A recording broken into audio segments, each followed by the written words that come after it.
తాత ఎక్కడి నుంచి వచ్చారు? నెమరగంలో నుంచి వచ్చిన బీబీనగర్ మండలు జిల్లా భువనగిరి. జిల్లా.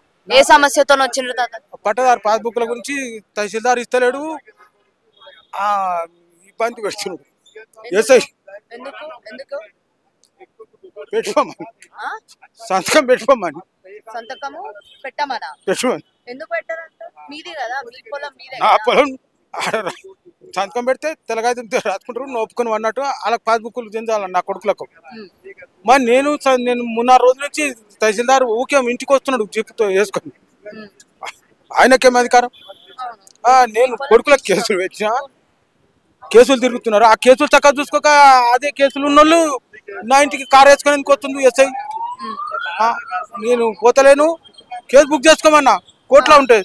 అది కాదు తాత, మీరు ఈ ఏజ్ లో ఇక్కడ దాకా అసలు మీకు నడవడం రాకపోయినా మీరు ఇది పట్టుకొని ఎందుకు వస్తున్నారు? రాడున్నది ఇంట్లో కట్టబట్టుకొని వస్తుంది. అసలు మీకు ఒప్పుకోలేదు కదా, మరి మీ కొడుకులను వాళ్ళని తీసుకొని రావచ్చు కదా. మీరు కొడుకులే చేస్తున్నారు ఇదంతా. కొడుకులే చేస్తున్నారు భూమి కోసం, మొత్తం భూమి కోసం. భూమి కోసం ఒక కొడుకున్నాడు, ఒకే కొడుకు సాత్తున్నాడు. నలుగురు ఒక దిక్కు, నలుగురు ఇంకొక దిక్కు. నాకు రాయి నాకు రాయి. ఎంత మంది కొడుకులు మొత్తం మీకు? 5 మంది కొడుకులు. 5 మందిలో ఒక కొడుకు సాగుతున్నాడు, మిగతా నలుగురు ఏం చూడట్లే మిమ్మల్ని. చూసుకొని లేదు, 20 నుంచి ఒక రూపాయి ఇస్తలేరు, అన్నం పెడతలేరు. ఇప్పుడు పొలం మాత్రం అడుగుతున్నారు. పొలం అయితే అడుగుతున్నారు. మరి కాళ్ళుగా చేతులుగా దాకాన్ని ఎవరు పెట్టాలి? నేనంత పెద్ద 2 కోట్ల ఇల్లు కట్టినా, పొలాలు వచ్చి కట్టినా, బోర్డు వేసిన, ఊళ్ళో లీడర్ అనిపించుకున్నా, గాంధీ భవన్ లో పదవి నాకు. ఊళ్ళో కూడా మాజీ గ్రామ పంచాయతీ మెంబర్ నేను. నన్ను టార్చర్ పెడుతున్నారు మొత్తం. అది తహసీల్దారు, బీబీనగర్ ఎంఆర్ఓ, అది ఎస్ఐ. కలెక్టరేట్ కి ఏమైనా కంప్లైంట్ చేసిండ్రా తాత మీరు? ఇప్పుడు చేసినాం, చేస్తే కలవమన్నారు. ఇప్పుడు ఎక్కడ కలెక్టర్? మీ భువనగిరి కలెక్టర్. కలవమన్నారా? అది ఆర్డీఓ కూడా ఫోన్ చేసిరు, వాట్సాప్ పెట్టమన్నారు. పెట్టిరు ఇప్పుడు వాట్సాప్. నన్ను పోయి కలవమంటారు. మరి ఏం చేయాలి ఇప్పుడు? ఇంత పైసలు తినుకుంటా, ఇంత ఒరిజినల్ పట్టా ఒరిజినల్ మనిషికి ఇబ్బంది పెడుతున్నారు తహసీల్దారు. తహసీల్దార్ మీద కూడా కేసు వేసిన. ఏమై కేసు నడుస్తుంది ఇక్కడ లోకాయుక్తల బషీర్బాగ్. కేసు నడుస్తుంది. కేసు కాగితం రాగానే తవదలైండు. ఇప్పుడు కొత్త తహసీల్దార్ ఇబ్బంది పెడుతున్నాడు. మరి వీళ్ళు ఉన్నది ఎందుకు? ప్రజలకు సేవ చేస్తానికే కదా. మా సీనియర్ మాకు ఇంత ఇబ్బంది పెట్టి అవసరమా? కాళ్ళు ఇరిగా చేతులు ఇరిగా ఏం తింటారని తెలియదు వాళ్ళకు. ఆ కాగితం తీసుకురా, ఈ కాగితం తీసుకురా, కొడుకులకు రాయి. వీళ్ళకేం అధికారం? మీరు ఎవరికి రాయాలనుకుంటే వాళ్ళకి రాసుకుంటారు. మరి వాళ్ళకి మేము బతుకున్న రోజులు అయితే మా దగ్గర ఉండాలి కదా. ఇప్పుడే రాయి ఇప్పుడు రాసే నన్ను రోడ్డు మీద వాడేస్తారు.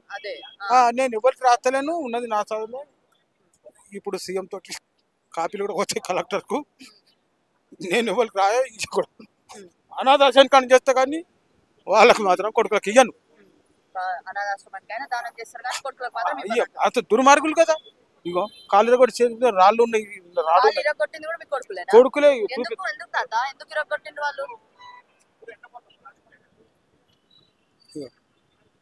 తోడు దిగిన. ఇగో ఆర్డీఓ అది బషీర్బాగ్ కేసు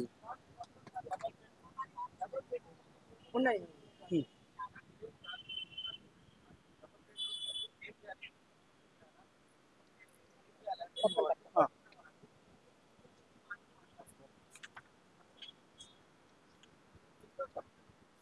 ఇది మంచి కొట్టు సార్. ఇది ఆ కేసు నడుస్తుంది బషీర్బాగ్లో.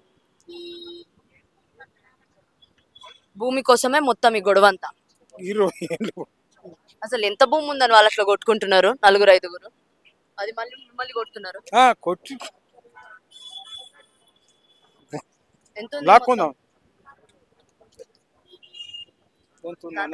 చూపిస్తా.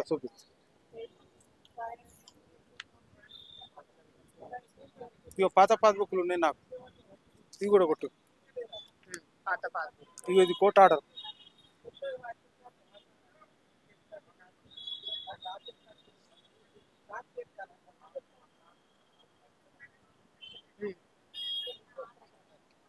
కొడుకులు కొట్టింది చూపిస్తా. మొత్తం ఆస్తి కోసం కొడుకు ఆస్తి మాత్రం మిమ్మల్ని కొడుతున్నారు, మిమ్మల్ని టార్చర్ చేస్తున్నారు. తాత జరా ఒక్కొక్క నిమిషం. ఇగో.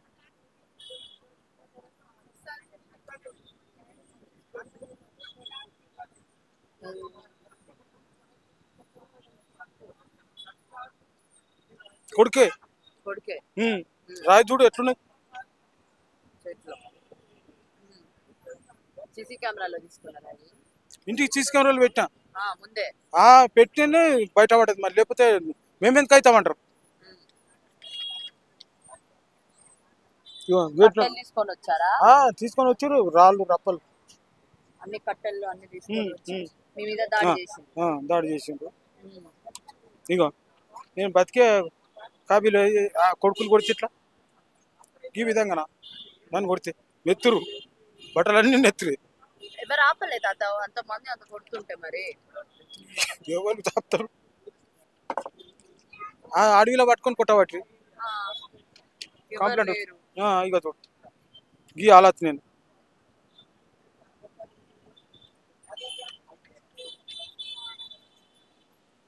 ఎప్పుడు జరిగింది ఇది అసలు? ఇట్లా ఎప్పుడు కొట్టారు వాళ్ళు మిమ్మల్ని? 3 సంవత్సరాలు. 3 సంవత్సరాలు అయినప్పుడు మీరు పోలీస్ కంప్లైంట్ ఇవ్వలేదా? వాళ్ళు కూడా సాధారిస్తలేరు. కొడుకులకే సపోర్ట్ కొడుకులే చేస్తున్నారు మొత్తం. ఇప్పుడు బతికే కాబీలు ఏమున్నది? ఉస్మానియా పడ్డా మొత్తం ఉస్మానియాలో తీసుకో. ఎన్ని రోజులు ఉన్నారు తాత మీరు? ఎన్ని రోజులు ఉన్నారు? వారం రోజులు ఉండి మళ్ళా ప్రైవేట్ ఇలా ఉండి ఇక బెడ్ మీద పడుకొని 3 సంవత్సరాలు లేవలేదు నేను. ఇది నడవరాలేదు నాకు. ఇప్పుడే ఏదో ఇప్పుడు ఈ కట్టె పట్టుకొని మెల్లమెల్లగా తిరుగుతున్నాయి. ఇంట్లో ఉంటే ఇక కాళ్ళు ఆస్తున్నాయి. ఇట్లా నడిస్తేనే ఏం లేదు, లేకపోతే కాళ్ళు ఆస్తున్నాయి. కానీ ఇక మెల్లమెల్లగా ఇక కట్టె పట్టుకొని ఇక పొద్దున్న నుంచి తిండి కూడా తినలేదు. ఇక వచ్చిన మరి మీరు ఏమన్నా సాబ్దార్ చేస్తారా ఎట్లా? ఇప్పుడు ఇదంతా ఎక్కడ వస్తుంది? ఇది పేపర్లో వస్తుందా టీవీలో?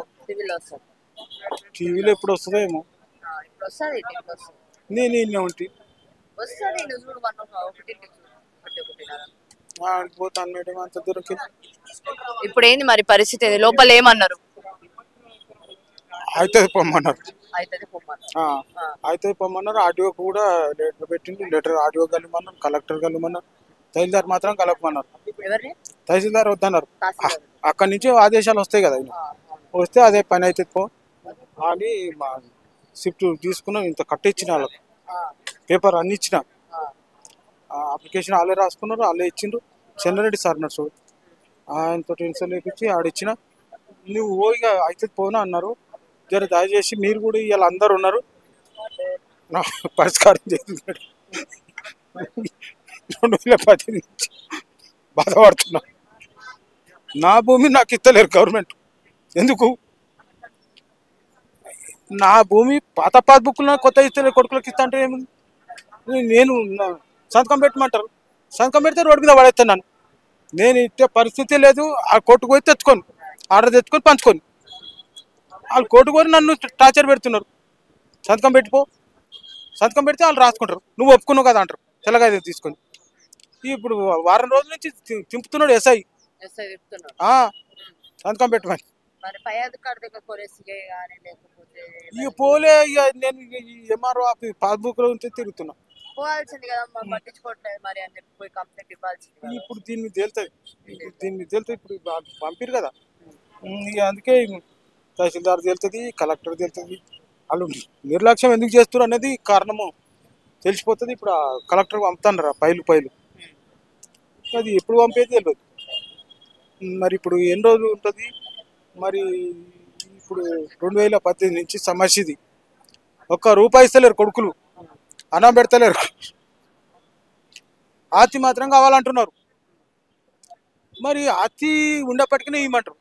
ఆస్తి లేనోడు కష్టం చేసుకొచ్చి పెట్టాలిగా తల్లిదండ్రికి. కానగట్టి కాళ్ళు ఇరగొడతారు, చేతులు ఇరగొడతారు, నెత్తురు బట్టలు చేస్తారు. అందు గురించి ఆ దుర్మార్గులకు నేను ఇచ్చే పరిస్థితి లేదు. కోర్టుకు పోయి ఆర్డర్ తెచ్చుకొని పంచుకోమంటున్నా. కోర్టుకు పోరు, నన్ను బెదిరించి అధికారం కట్టుకొని బెదిరించుకుంటా సంతకం పెట్టుకుంటే మరి సంతకం పెడతా, వాళ్ళు నువ్వే ఒప్పుకున్నావు కదా అంటారు. అందు గురించి ఎస్ఐ పిలిచినా నేను పోతలేను. ఎందుకు? కేసు బుక్ చేసుకో, కోర్టు కాడికి పోతాం, తెలుపుకుంటాం. నువ్వు బలవంతంగా సంతకం పెట్టిస్తే నీకేమీ అధికారం ఉంది అని నేను అటు పోతలేను. ఎంఆర్ఓ దగ్గర కూడా పోతలేను. గీటికి వచ్చిన మూడోసారి 4ఓసారి వచ్చుకోను. వీడికి రావడం కూడా మూడోసారి 4ఓసారి వచ్చిన అన్ని ఇంతవరకు కూడా ఇచ్చిన అప్లికేషన్లు. అప్పుడు అదే ఇప్పుడు ఇదే ఇప్పుడు జర పరాక్ అయింది. ఇలా ఈ రోజు మీరు కొంచెం అయింది. ఫోన్ చేసిరు, సిట్ కూడా రాసిరు, ఆ ఫైల్ కూడా ఇట్లా పెట్టాం. ఒకటి ఏంటంటే వాళ్ళు ఫైల్ చేసి ఇక కలెక్టర్ పంపుతారట. ఇక అది తర్వాత లెక్క. కానీ కలెక్టర్ నుంచి పోయినప్పుడు ఆదేశాలు ఏమారకు పోతాయి కదా.